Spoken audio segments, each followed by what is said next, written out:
भागवती जी कहते हैं कि जब भी आप खाना खाएं तो हर समय ये बात का ध्यान रखें, हर समय, कि दो ऐसी विरुद्ध वस्तुएं एक साथ ना खाएं जिनका गुण और स्वभाव एक दूसरे के विपरीत है। दो विरुद्ध वस्तुएं एक साथ कभी भी ना खाएं, यह है सीधा सूधा सूत्र। अब आप कहेंगे हमें पता नहीं विरुद्ध वस्तुएं क्या हैं। मैं कुछ विरुद्ध वस्तुओं की सूची बता देता हूं। डिटेल सूची तो भागवती जी ने बताई है। 103 वस्तुएं हैं जो एक दूसरे के एकदम खिलाफ हैं। 103 वस्तुएं। जैसे सबसे पहली वस्तु उन्होंने बोली है, प्याज और दूध दोनों एक दूसरे के जानी दुश्मन हैं। दूध और प्याज साथ में खाया तो 20 बीमारियां आने ही वाली हैं।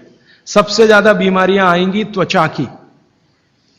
आपको सोराइसिस होगा, आपको एक्जिमा होगा, आपको खाज होगी, आपको खुजली होगी अगर प्याज दूध साथ में खा रहे हैं तो कभी भी ना खाएं। इसी तरह से वो कहते हैं कि कटहल को क्या कहते हैं? कटहल समझते? Jackfruit. दूध और जैक फ्रूट कभी ना खाएं, दोनों एक दूसरे के जानी दुश्मन। और दूध और ऐसा कोई भी फल साथ में ना खाएं जो सिट्रिक एसिड प्रधान है। सिट्रिक एसिड आप समझते हैं? संतरा, मौसम्मी, नारंगी, अंगूर, खट्टी चीज। एक खट्टी चीज तो आपकी बनाई हुई है, एक खट्टी चीज भगवान की बनाई हुई। तो भगवान की बनाई हुई खट्टी चीज है, दूध के साथ जानी दुश्मन है। भागवत जी ने बहुत साल रिसर्च करके बताया, एक ही खट्टा फल है जो दूध के साथ खाएं, वो है आंवला। आंवला, आंवला ही एक फल है, खट्टा है, सिट्रिक एसिड भरपूर मात्रा में है, विटामिन सी भरपूर मात्रा में है, कैल्शियम उसमें भरपूर है। यही एक फल है जो दूध के साथ जरूर खाएं।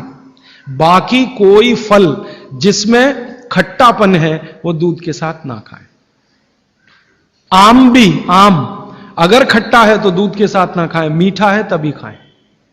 आम और दूध की दोस्ती बहुत जबरदस्त है, लेकिन खट्टे आम की दूध से दोस्ती नहीं है। मीठा आम, एकदम मीठा आम, पका हुआ आम, उसी को दूध के साथ खा सकते हैं। एक और उन्होंने गिना है। वैसे तो आप जैन हैं तो ये बात आपके लिए लागू ही नहीं होती, लेकिन जैन नहीं है इसलिए कह रहा हूं। तो कभी भी शहद और घी एक साथ ना खाएं। दुनिया का सबसे खराब जहर है ये, शहद और घी। शहद घी साथ में ना खाएं। शहद खाना है तो घी ना खाएं, घी खाना है तो शहद ना खाएं। इसी तरह से उड़द की दाल और दही गलती से भी साथ में ना खाएं। उड़द की दाल, वैसे तो मैंने कल बोला था द्विदल, द्विदल में सबसे खतरनाक है उड़द की दाल। उड़द की दाल के बारे में जितनी भी रिसर्चेस भारत में हुई हैं वो ये कहती हैं कि ये दालों की राजा है, इसलिए ये अकेला ही खाएं। इसके साथ दही नहीं खा सकते। उड़द की दाल के साथ, दालों की राजा है, राजा अकेला ही रहता है ऐसा कहा जाता है। तो कहते हैं उड़द की दाल भरपूर खाएं, मना नहीं है, लेकिन अकेली खाएं।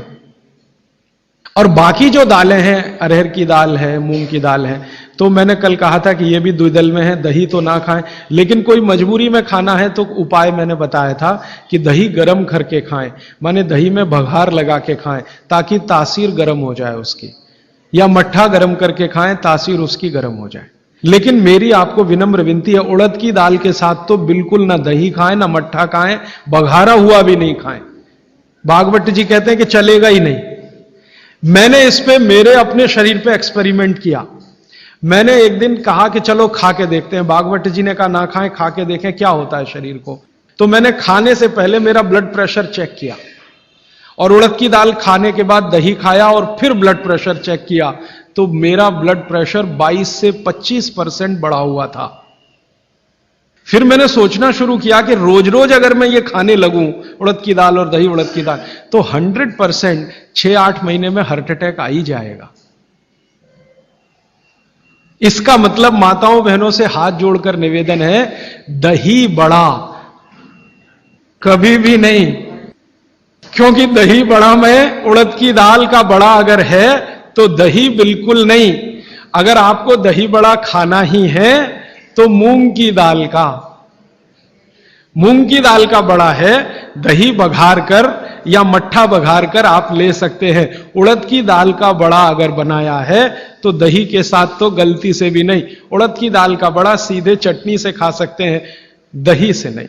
और अगर शादी ब्याह है आपके घर में तो मीनू बनाते समय ध्यान रखें कि मेहमानों को उड़द की दाल का बड़ा और दही ना परोसें, नहीं तो दोहरे पाप के भागीदार बने।